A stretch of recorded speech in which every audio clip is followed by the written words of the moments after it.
Hi guys, welcome to my new blog.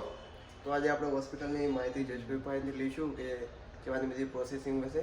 તો ચલો જશભાઈ બતાવી દો ને. આપણા નવા વ્લોગમાં બનાવી દેતો મિત્રો, જય માતાજી. નવા વ્લોગમાં આપનું સ્વાગત છે.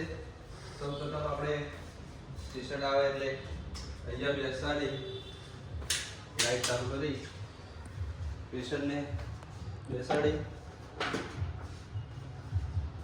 આ ગ્લાસમાં આપણે માઉથવોશ લઈ બધા મૂકી પાણી નાખી સૌપ્રથમ આપણે પેશન્ટને મોઢું ગાર્ગલ કરવાનું હોય છે એટલે કીટાણુ મુક્ત થઈ જાય. પછી સર એમને ચેકઅપ કરે છે અને પેશન્ટને શું છે એ બધું એને સજેસ્ટ કરે છે કે શું તકલીફ છે.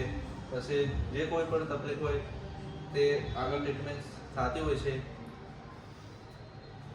હા, તો બને તો અમારા આવવાના બ્લોગમાં, કારણ કે આગળ આવા બ્લોગ આવતા જ રહેશે માહિતી માટે. તો જય માતાજી મિત્રો, લાઈક શેર સબસ્ક્રાઈબ